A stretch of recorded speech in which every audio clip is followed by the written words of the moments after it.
আজ আমি বানাবো আলু পেঁয়াজ পোস্ত। তার জন্য কড়াই তেল গরম হয়ে গেছে, আলু আর কাঁচা লঙ্কাটা দিয়ে দিলাম।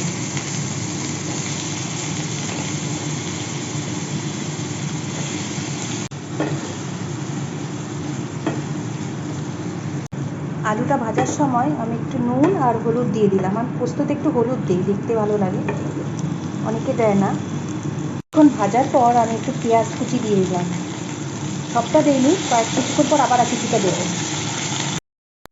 আলুটা বেশ কিছুটা ভাজা হয়েছে, এবার আমি আরেকটু পেঁয়াজ আর পোস্তটা দিয়ে দেবো।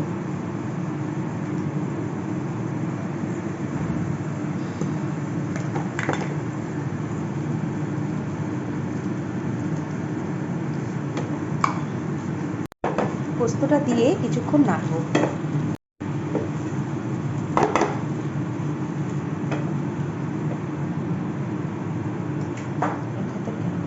তুই না সত্যি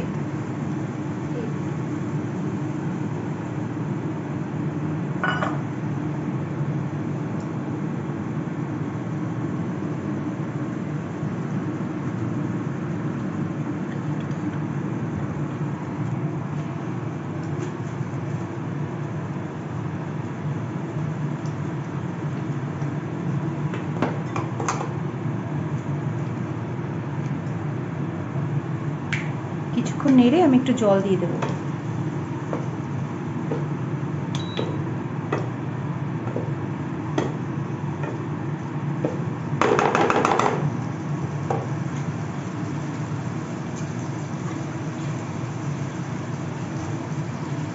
একটু জল দিয়ে দিলাম, এবার ঢেকে দেবো।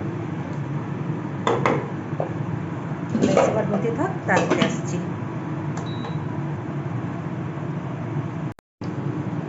পোস্তটা একটু দেখি,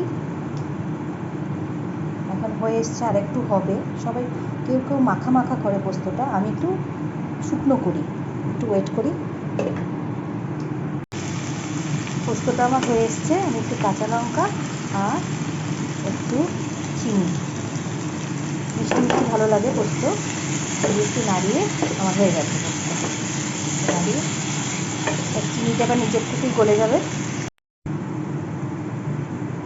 পোস্ত আমার হয়ে গেছে, আমি ইন্ডাকশানটা অফ করে দিলাম।